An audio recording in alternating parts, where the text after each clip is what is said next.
All right, good afternoon. Good afternoon. We'll start off with Ukraine as usual, and another rather depressing update about the humanitarian situation, which continues to deteriorate at an alarming pace. Our humanitarian colleagues estimate that now 1.9 million people have been internally displaced, and more than 2.3 million have now crossed international borders out of Ukraine, and this is according to UNHCR.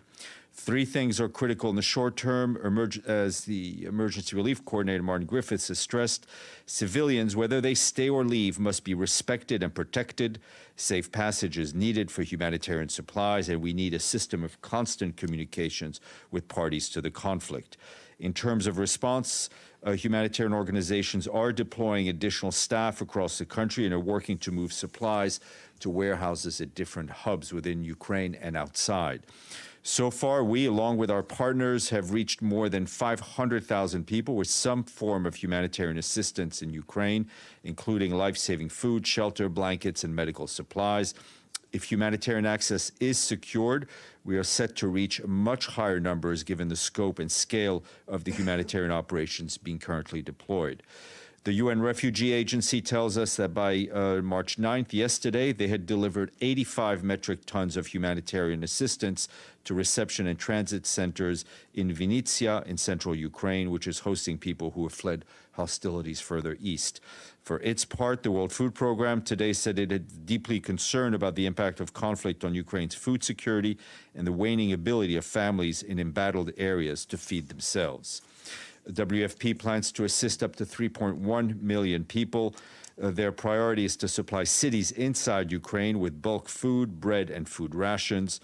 With consignments of food assistance arriving every day, WFP is in a race against time to pre-position food in areas where the fighting is expected to flare. For its part, its sister agency in Rome, the UN Food and Agriculture Organization, warns that in the coming weeks, it will be critical FAO warns that the coming weeks will be critical as farmers will need to prepare land for sowing vegetables by the middle of March. Likewise, between February and May, FAO said that farmers need to start preparing land for planting wheat, barley, maize, and sunflowers. FAO stressed that all efforts should be made to protect harvest and livestock. And I think we all know the critical role the Ukrainian market for grain, export market for grain is to the rest of the world. Today, the UN Children's Fund said that more than 1 million children have now fled Ukraine as the fighting continues to ravage the country. UNICEF said that so far 6 trucks carrying nearly 70 tons of supplies have arrived in Ukraine. The supplies include personal protection equipment, medical and surgical and obstetric kits. Working with its partners, UNICEF teams in Ukraine will be delivering medical supplies to 22 hospitals in 5 different conflict areas, affected areas in the country, to benefit about 20,000 children and mothers. Across the border, 3 trucks were sent from Copenhagen, which is UNICEF's warehouse in Europe, and the largest humanitarian hub in the world. And those trucks were carrying essential supplies, such as nearly early childhood development, recreational, and hygiene kits. The supplies have now arrived in Poland. And today, the World Health Organization said it has delivered 81 metric tons of supplies, and it is establishing pipeline of supplies for health facilities across Ukraine. WHO also has released $10.2 million from the contingency fund and deployed staff to provide care to refugees. While we're on the subject of money, Ukrainian flash appeal for 2022 has received $109 million so far, which represents 9.6%. So we are inching up. That being said, the appeal, which was launched by the Secretary General on March 1st, requires $1.1 billion for a 3-month period for humanitarian response inside Ukraine. There's another appeal for outside from UNHCR. As we've been saying, we encourage the donors who made generous pledges to release the money quickly and report their contributions to OCHA's financial tracking service. On the diplomatic front, as part of his continuing good officer's work, the Secretary General this morning spoke to Prime Minister of Israel, Naftali Bennett.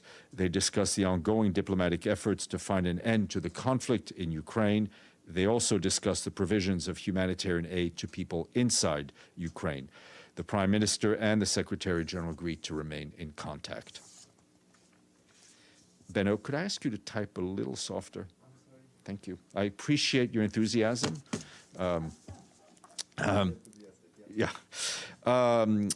And back here this morning, the Secretary General spoke at the General Assembly's 5th consultations on our common agenda, focusing on international cooperation. In his remarks, the Secretary General said that war in Ukraine has reinforced the need of a renewed, much stronger focus on peace in all its forms. And in the face of recent developments, there is a renewed pressure to consider whether global governance systems are fit for purpose and how they could be improved. Mr. Guterres warned that the conflict in Ukraine could have serious global implications, including the stretching of humanitarian funds for the most vulnerable people around the world, the potential increase of global hunger, and an increase in energy prices. The economic impact of the war will hit developing countries hardest, who are already struggling to recover from the pandemic and dealing with rising inflation, he said. The Secretary General added that we need serious effort to improve global governance, manage risks, safeguard the global commons and global public good, and announced that he's asked his high-level advisory board on global public good to provide concrete recommendations to improve global governance and build on the ideas of the Common Agenda report. Secretary General also delivered remarks via pre-recorded video message to the 8th Istanbul Conference on Mediation today, which took place in Antalya. In it, he said that the recent weeks, some of our fundamental assumptions about international peace and security architecture, have been shaken to the core by the tragedy unfolding in Ukraine. The Secretary General said that we must find better ways to engage our collective mediation efforts in services of the Charter's central principle of the Pacific settlement of disputes, using the many regional and other mechanisms available to us. Success in mediation hinges on international support and political unity, he added. At this critical moment, he said, let us come together politically in support of the peaceful resolution of conflicts everywhere. Our friends in North Africa at the UN support mission in Libya said they are closely following with concern reports about the mobilization of forces and movements of large convoys of armed groups that have increased tensions in and around Tripoli. The mission stresses once again the importance of preserving calm and stability in the country and calls on all parties to refrain from any action that could lead to armed clashes.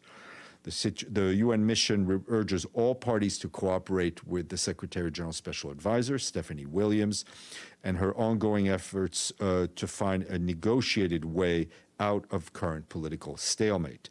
Ms. Williams said in a tweet she urged restraint and the need to abstain from provocative actions in word and deed, including the mobilization of forces. She renewed her offer to utilize her good offices in the UN to mediate and assist Libyans finding a consensus on a way forward. Back here, Izumi Nakamitsu, the High Representative for Disarmament Affairs, briefed Security Council on the issue of chemical weapons in Syria. She told the Council that Syria continues to refuse to issue entry visas to one member of the team from the Organization for the Prohibition of Chemical Weapons. She reiterated that the use of chemical weapons is a grave violation of international law, and the UN would hold to account those who violate that norm. And I want to flag that tomorrow is sadly the 11th year since the start of the Syrian conflict. We will have a statement from the Secretary General on that occasion, which will once more underscore the heavy cost of the war and the need for a negotiated solution to this horrific conflict. And so it finally ends, and I think it's been shared with you under embargo. Moving to Afghanistan, the High Commissioner for Human Rights, Michelle Bachelet, is in Kabul. She said that she is speaking to the de facto authorities about the urgent and critical need to make progress towards the realization of women and girls' fundamental human rights and to bring to an end the many serious human rights violations to which women and girls have been subjected. She said she's listening to women share their experiences and those of their sisters. Ms. Bachelet stressed that if Afghanistan is finally to find peace and progress, Afghan women should be active agents for change and will be given the space to lead peace-building, humanitarian, and development processes. And an update from Myanmar, where our colleagues there continue to be concerned over the deteriorating humanitarian and human rights situation due to stepped-up armed clashes in several areas, particularly in the northwest and southeast. The number of internally displaced men, women, and children who have been uprooted since the military takeover last February has exceeded 500,000, bringing the total number of people internally displaced in Myanmar to 873,000 men, women, and children. The 2022 humanitarian response plan seeks to reach a record 6.2 million people with assistance, and we ask for $826 million for that. We urge donors to give generously in solidarity with the people of Myanmar. Critical humanitarian needs are continuing to grow while access to people in need remains limited. We need safe, unconditional, and predictable humanitarian access to the growing needs, especially in conflict areas. And in a report released today by our friends in Paris at the UN Educational, Scientific, and Cultural Organization, they sound the alarm about the worrying decline in press freedom levels around the world. According to the World Trends in Freedom Expression and Media Development report, conflict, the spread of mis- and disinformation, and new laws that claim counter and fake news are leading factors in the decline. Yet UNESCO stresses as the recent crises show, it is during such times that a free and independent press is most vital and hence must be protected. I've been saying that. The report shows that from 2016 to the end of 2021, UNESCO recorded the killings of 445 journalists who either died for their work or while on the job. At the same time, imprisonment of journalists has reached record highs. The agency notes that journalists covering protests are routinely harassed, and the new legal measures undermine instead of bolster press freedom. They point out that since 2016, 44 countries, that's out of 193, have adopted or amended laws and regulations which threaten freedom of expression and press freedom online. The report is online, and I would urge you to report on it.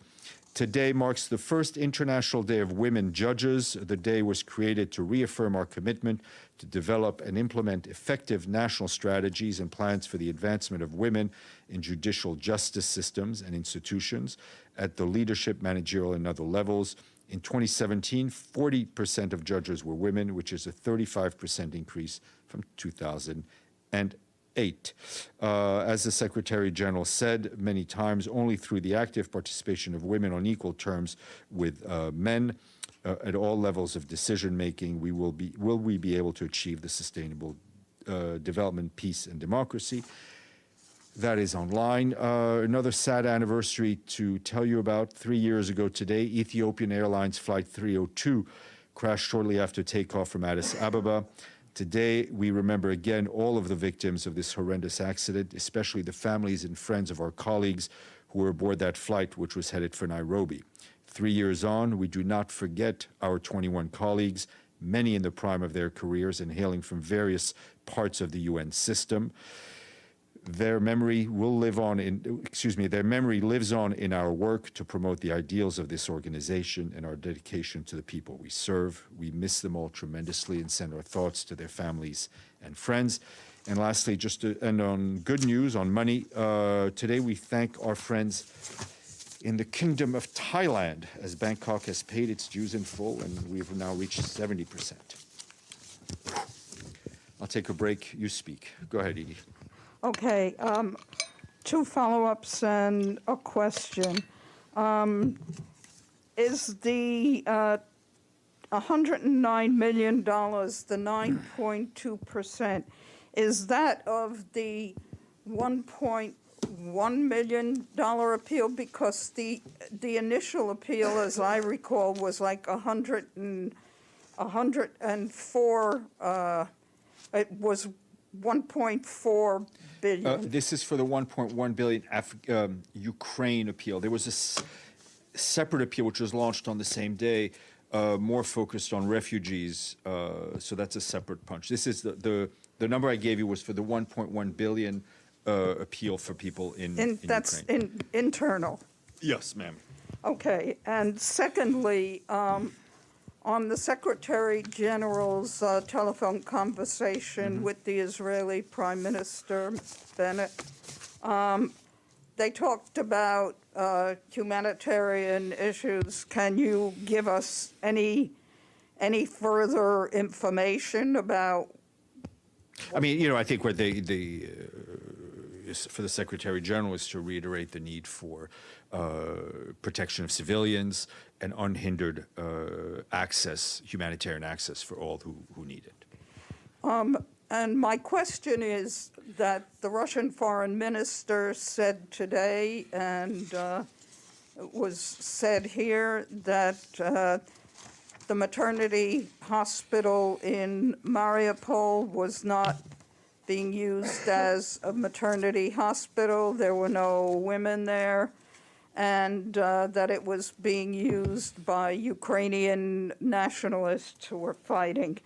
Does the United Nations have any comment on this, any confirmation from the World Health Organization or elsewhere that the hospital was actually being used as a maternity hospital? We are not changing our position on what we've said. We talked again to our colleagues at the Office for Human Rights, who have monitors on the ground.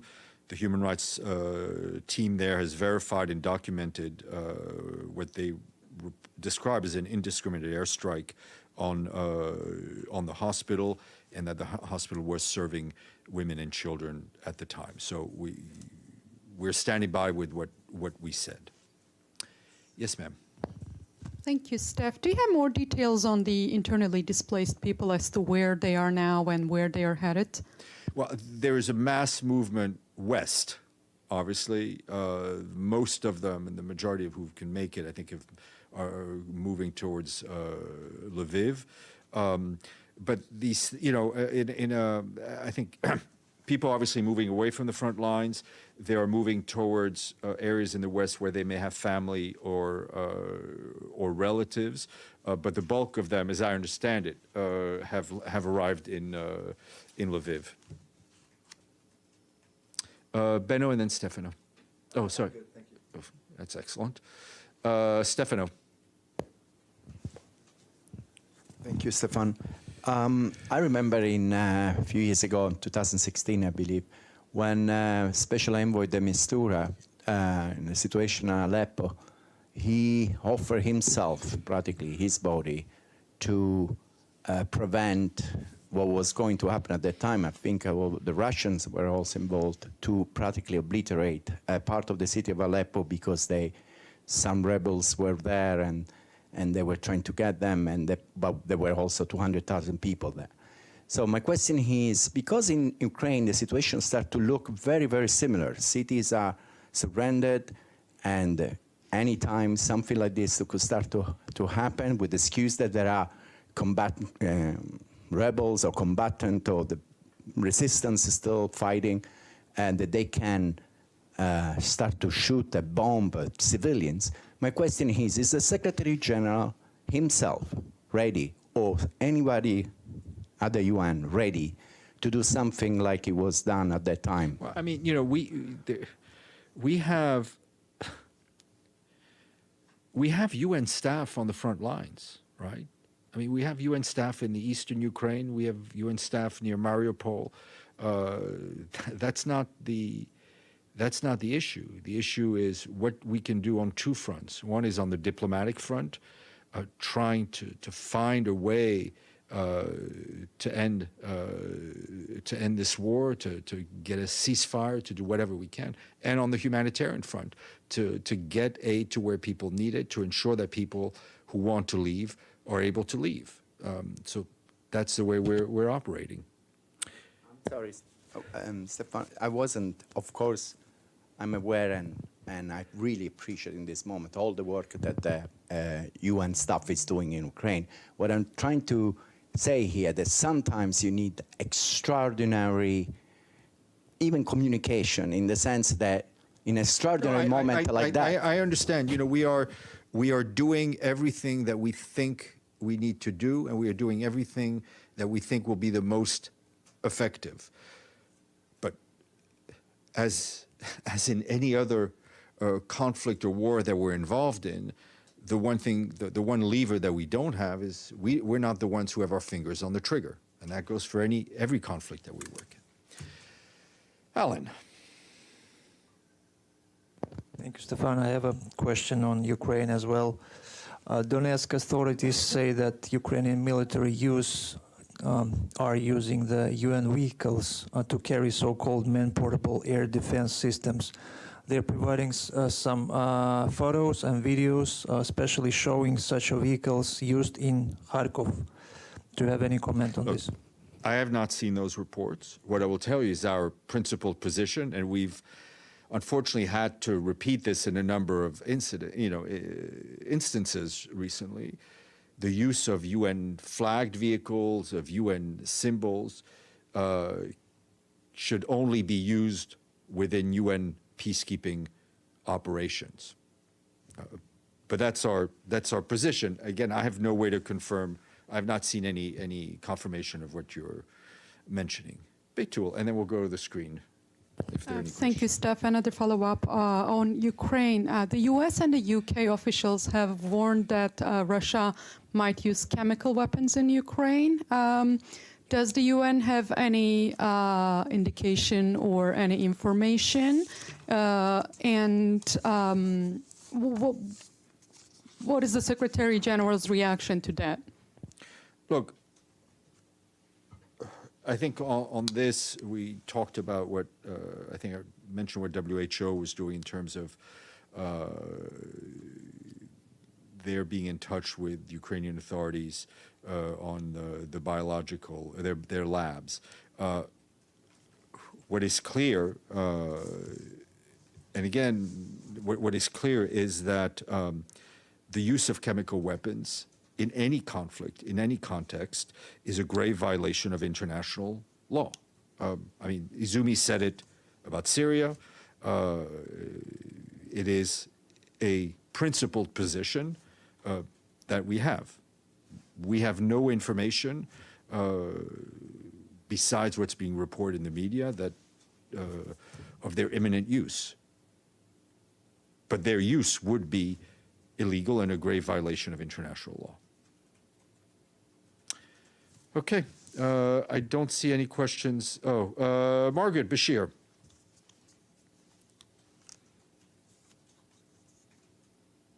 Maggie? Sorry, I had to switch screens to unmute. Steph, do you have any further updates on Ukraine vis-a-vis peacekeeping? Any more notifications? Yes, we do have. In fact, I was just given something before we came up. I mean, we had mentioned their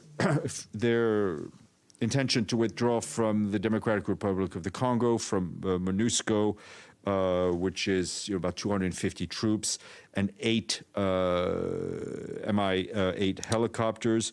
We've now received a further request from Ukraine to withdraw remaining uniformed personnel serving with 5 other peacekeeping operations: Mali, Cyprus, Abyei, South Sudan, and Kosovo. This includes 250 troops, 30 total, and this includes all of the presence, right? Includes 250 troops, 36 staff officers and experts on mission, 22 police officers.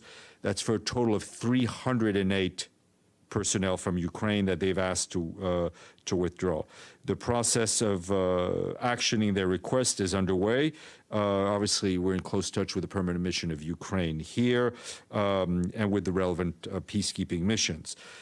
Again, as we've said, it is the right of any member state to withdraw. And we do need to thank the Ukrainian personnel and the use of their equipment for their long-standing contribution to peace operations, and obviously the individual peacekeepers themselves as well. Edie? Steph, what about other equipment from those other 4 or 5 missions? Is there any, aside from the 8 helicopters with MONUSCO, is there any other transporter, significant equipment that you'd be losing? No, in terms of the Ukraine military, the significance is these 8 helicopters, which are in MONUSCO, and we're obviously trying to figure out ways to manage and mitigate the impact of their departure. And do you have any information on how one sends back those helicopters? Because presumably they cannot fly from like Goma to Kyiv. So No, I mean, they in fact, they craft and then there's I mean, the air closure issues. they will have, you know, they will have to figure out, but you could fly, I mean, you can fly from, you know, Goma is a big airport. There are large transport planes that transport helicopters, and the Ukrainians will decide where they send them to. Just another quick follow-up. Does that leave any Ukrainians in any UN peacekeeping mission? No, or that means there are none, the total? Once they leave, that would be it. Yeah. Okay. I have a question. I have a question, Steph. Yes, Pam. Yes, Pam. There was a letter that was, thank you. You can hear me? Yes, I There can. was And a letter that was sent. Go ahead. And I see a picture of you holding a mic, so go ahead. Sorry, I don't have video today. There was a letter that was sent. I can take that off.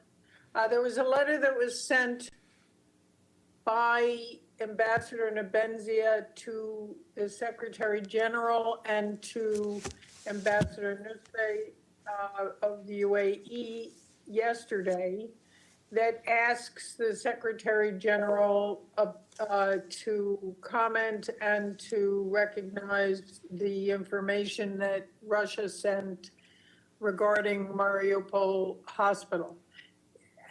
Is there any reaction to that letter, and has the Secretary General received it, and does he plan to respond? I mean, I think I addressed that in the beginning. Yes, we've received the letter, which is a letter addressed to the presidency of the council. We're in the process of circulating it as is requested. As far as the attack on the hospital, I mean, as I said a few minutes ago, we stand by what we said, and I gave an update from our human rights colleagues on the ground. Okay, I think there was another question. Just one. Yep, go ahead. I'm sorry. There was a follow-up, which is, you said the number yesterday, but how many peacekeepers of Ukraine are now being withdrawn or reassigned? 308 is what I just said. And that includes 250 soldiers, 36 staff officers and experts on mission, and 22 police officers. Thank you. You're welcome. I think there was another question on screen, then we'll come back to you, Edward. Okay. Yes, Stefan, it's me, Oscar. Yes, Oscar, go ahead. Yes, Stefan, my question today is regarding, according to your reports in human rights violations in the conflict, in the war, the invasion, we don't know how to call that situation now, is the indiscriminated use of force against the civilians and shooting and being killed by the Russian army. In this regards, does the civilians has the choice, as you said, to move where they want to move, or they're forced to move either to Russia or to the borders where they can be stay for sure in this war? And everything according to the statehood, the international law, they has to be protected on this regards. So what is your comment on this, or there is any real information of the situation, the real situation on the ground? Well, what is clear and what we said is that people have a right to move where they want to move. No population should be forced to move, and that's a basic right that we've been talking about. And it is clear that in this conflict, as in other wars, we are seeing civilians pay the ultimate price because they are caught in the fighting, or because their infrastructure, their hospitals or schools are being destroyed as a result of the fighting. Thus, the need for us to see an end to the fighting as quickly as possible. Thank you. You're welcome, Edward. Hope today I don't repeat your briefing. So, that's if you were paying attention, Edward. All right, I'll try my best. It seems today you didn't mention the casualties No, so I didn't. The casualties are updated daily on the website of the UN Office for Human Rights. I can tell you that from the 24th of February at 4 a.m. until midnight last night, the High Commissioner's Office had recorded 1,506 civilian casualties in Ukraine, 549 killed, and 957 injured. And as we've been saying, this is very likely a big underreporting. And the second question is actually a follow-up. Since there are 308 personnel from Ukraine, peacekeepers that are leaving, what's the plan to replace their Well, posts? that's what we're looking at. I mean, they just told us today. We're now obviously going to be talking to the peacekeeping missions impacted to see what impact that has. We're going to try to mitigate that impact, and we'll be talking to various troop contributing countries, police contributing countries to make up the gap. I mean, just like we're doing in Mali, when I think Denmark was the latest one to say they were taking out a unit. Okay. Polina Kubiak, this feels like your moment to shine.